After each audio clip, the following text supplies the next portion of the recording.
जय श्री राम बंधुओं, आपके अपने परिवार हिंदू रिचुअल चैनल में पुनः स्वागत है। आज हम मकर संक्रांति के बारे में आप सबसे निवेदन करने जा रहा हूं, जो इस बार हमें 15 जनवरी 2019 को प्राप्त हो रहा है। क्योंकि 14 जनवरी के मध्य रात्रि के आसपास जो है सूर्य जो भगवान जो है धनु राशि से मकर राशि पर आएंगे। तो पर्व जो है 15 जनवरी को दोपहर 12 के पहले तक जो है सर्वार्थ सिद्ध योग और कई तरह के हमें शुभ प्राप्त हो रहा है। इस दिन हमें अवश्य जो है स्नान इत्यादि करके और हमें जीवन का सर्वोत्तम लाभ लेना चाहिए।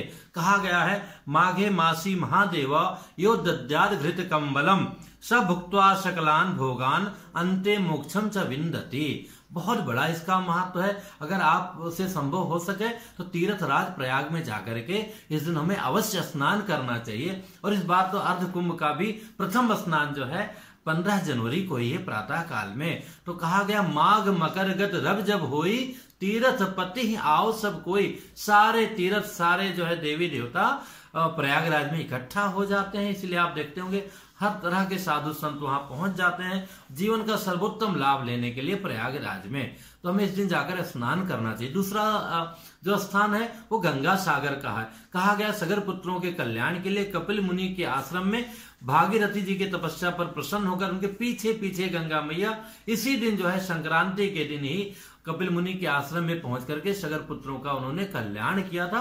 बाद में जो है सागर में जाकर समाहित हो गए थे। तो बंधुओं, यहाँ पर अथवा गंगा सागर, यहाँ बोले तो प्रयागराज में अथवा गंगा सागर में जाना चाहिए। नहीं तो विश्वनाथ जी है, मतलब गंगा किनारे जो है काशी में, अथवा अयोध्या नाथ किनारे जो है अयोध्या जी के किनारे सरयू जी, ये जहां पर भी हम पवित्र नदियों में हमें स्नान करना चाहिए। अगर हम कहीं नहीं जा सकते हैं तो प्रातः काल उठ करके अपने घर में ही सामान्य बिना तेल साबुन लगा के स्नान करके, और जो है जब बाद में हमारा फाइनल स्नान हो तो उसमें 1 बूंद या 2 बूंद या 1 ड्रॉप जितना भी हो सके गंगा जल मिला के उसमें और जल मिला के स्नान कर लेना चाहिए।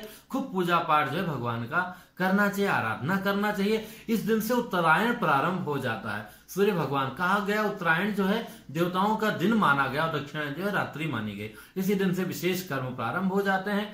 ये विशेष पर्व है मकर संक्रांति। जितना अधिक से अधिक हो सके भगवान का पूजा पाठ दान पुण्य इत्यादि करना चाहिए। अब ये भी अलग अलग जगह में अलग अलग रूप में मनाया गया है। पंजाब में कहते हैं भगवान जो है श्री कृष्ण जी इसी दिन जो है लोहिता नाम के एक राक्षसी का खेल खेल में वध किया था। इसलिए जो है इसी दिन से यहाँ पर लोहिणी का पर्व जो है बहुत धूमधाम से पंजाब में मनाया जाता है, जो आप सभी लोगों को पता है। और तिल तिल करके सूर्य भगवान एक एक दिन आगे बढ़ते हैं। इसलिए यहाँ जो है महाराष्ट्र में उस रूप में उनको माना जाता है। जो सौभाग्यवती स्त्रियां हैं जिनका प्रथम विवाह हुआ है, विवाह का 1 वर्ष हुआ है, वो लोग जो है इस दिन जो है सौभाग्यवती मतलब शादीशुदा औरतों को तेल कपास और नमक आदि जो है वस्तुएं प्रदान करती हैं। और राजस्थान में जो है आज के ही दिन जो है मतलब मकर संक्रांति के दिन जो बहुएं हैं अपने सासू माँ को घेवर मोतीचूर के लड्डू और विशेष करके तिल के बने हुए लड्डू प्रदान करके उनको उनका आशीर्वाद ग्रहण करती हैं। और देखा जाए तो साउथ में दक्षिण भारत में पोंगल के नाम से प्रसिद्ध है। और हमारे उत्तर भारत में जो विशेष रूप से खिचड़ी के रूप में उत्तर भारत से लेकर पूरे विश्व में मनाया जाता है। और खिचड़ी का भी जो प्रमुख केंद्र है गोरक्ष पीठ है। क्योंकि जो है गुरु गोरखनाथ बाबा ने जो है उस समय जो है खिलजी का आक्रमण हुआ था। जो नागा लोग उनसे लड़ाई कर रहे थे, साधु लोग लड़ाई कर रहे थे। बनाने खाने में दाल चावल भाजी बड़ा समय निकल जाता था। तो महाराज गोरखनाथ ने उनको एक सुझाव दिया कि आप खिचड़ी बनाओ, सब कुछ मिलाकर एक में बनाओ, समय का बचत होगा, सब और ताकत भी मिलेगी, सबको स्वादिष्ट लगा, समय का बचत हुआ और लोगों ने विजय प्राप्त की। तो गोरखपुर में विजय दिवस के रूप में भी मनाया जाता है। पूरे विश्व में मनाया जाता है। उत्तर भारत में खिचड़ी के रूप में मनाया जाता है।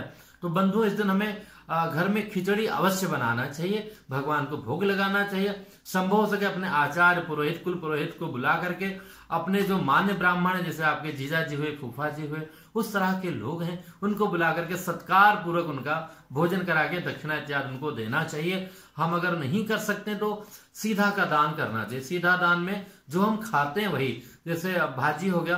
कहा गया है हमारे उत्तर भारत में बड़ा प्रचलन है, खिचड़ी के 4 यार दही पापड़ घी अचार। तो इस तरह से हमें इन चारों वस्तुओं का साथ में जोड़ करके कच्चा जो है चावल और उड़द के दाल का महत्व है, और काले तिल का लड्डू ये रख करके घृत रख करके ये दान करना चाहिए। अगर शनि का के पीड़ा से, शनि की महादशा चल रही, शनि की 7.5 चल रही है, राहु से संबंधित आपके जीवन में कोई दोष है, कष्ट है, तो आप कंबल का दान अवश्य करें।